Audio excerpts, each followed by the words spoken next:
And you're 100% right. You think about this, right? And I'm to your point. When you think about the richest that started in rap, most of their money is not from rap.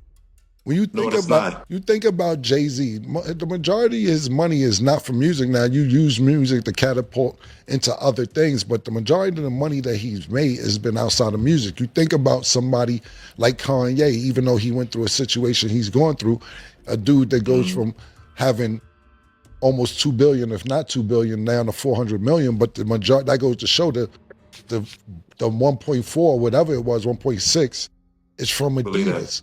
You know, you think about Believe somebody that. like right now, Nas, he's getting 40 million. He cashed out 40 million from the Ring app. Then he got another app he got $100 million in. You think about Dr. Dre, as much as we love his music, the majority of that money came from Beats by Dre. So you're From right, you Beats. have to branch off, use your music to catapult into other things if you can, 100%, man. Thus, Jay-Z did not become wealthy through rap. Additionally, Camron just revealed how he constructed his Come On. Talk with Flea. Cam dissects hip-hop's true wealth secrets.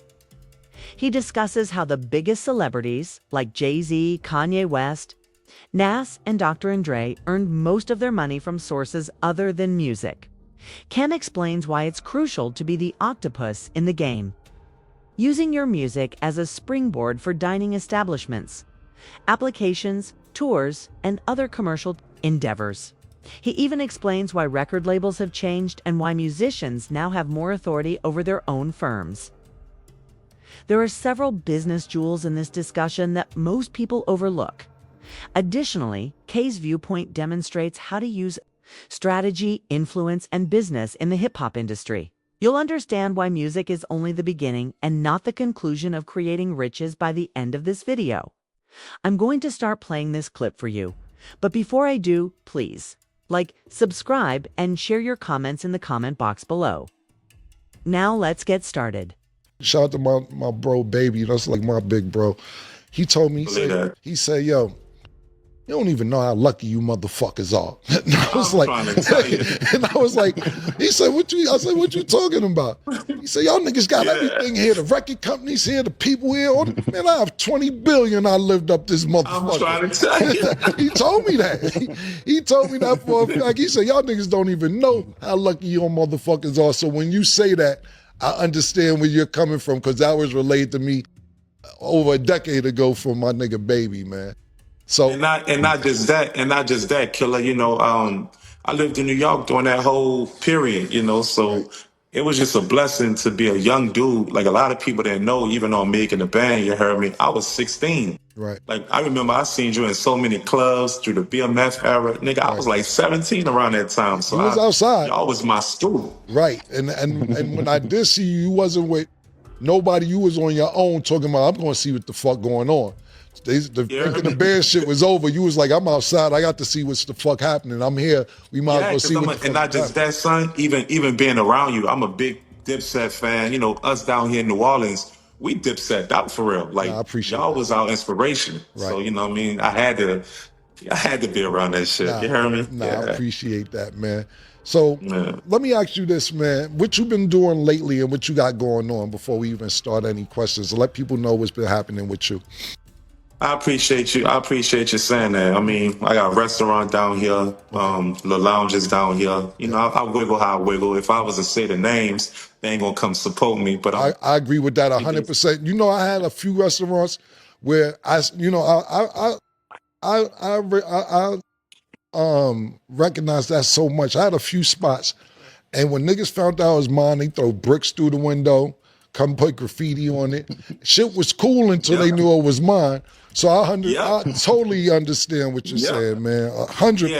Yeah, and I learned a lot from the game, bro. I learned that you got to be an octopus to survive in this. You Mhm. can't really bank on trying to be a rapper. You understand? You got to really use that as a stepping stone to create different outlets. And if you ain't thinking like that, you bound to drown. You definitely gonna lose. You putting all your eggs in one basket. Them things gonna crack. That's a You know what fact. I mean? So That's a fact. Because yeah, you think you about gotta this, right? hustle, bro. And you're 100% right. You think about this, right? And I'm to your point.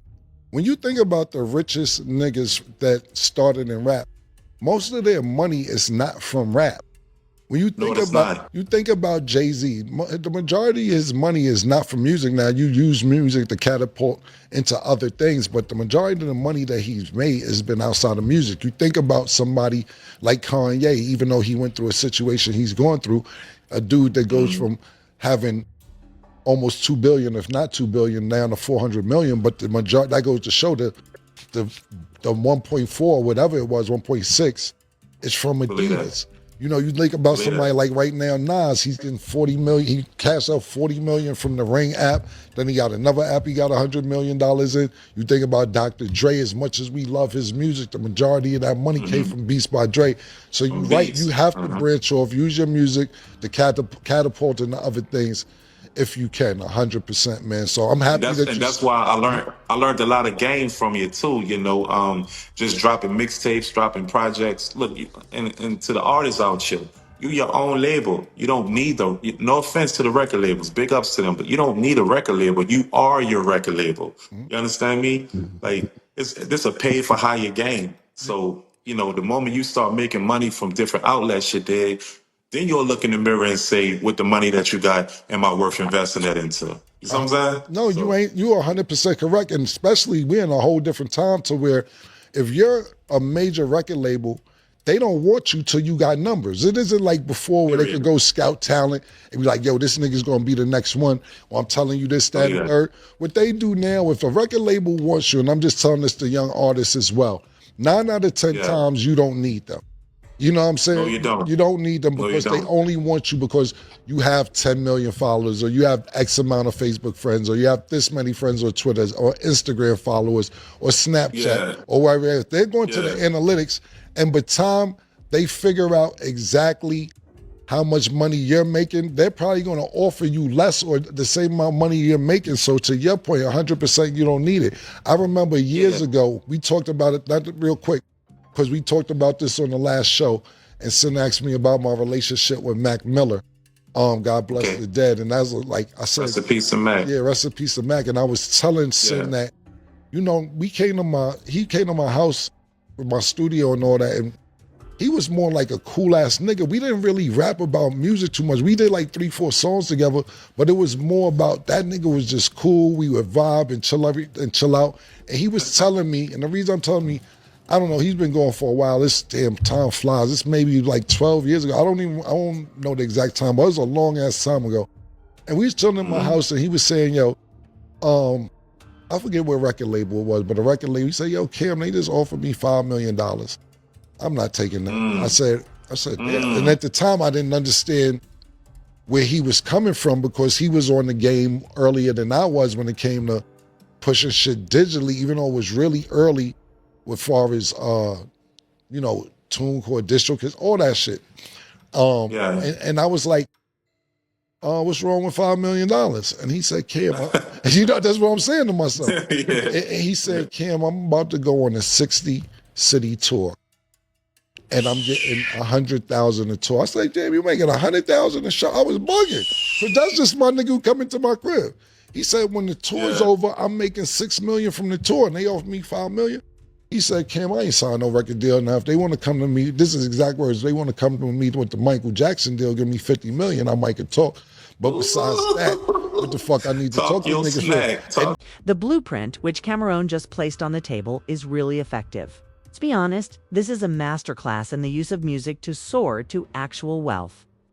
His analysis of Jay-Z, Kanye West, Nas, and Dr. Dre demonstrates that being a rapper isn't the only way to become wealthy. The most important lesson, in my opinion, is how wise business decisions increase your wealth. Additionally, Kay's viewpoint demonstrates that strategy consistently outperforms hype. Here's another noteworthy fact. Music was not the primary source of Jay-Z's billions. It originated from commercial endeavors such as title and liquor companies and Roc Nation. That's the kind of realization that alters your perspective on the game. I admire Kale for maintaining her composure while demonstrating the importance of entrepreneurship. This is how legends simultaneously preserve and expand their legacy.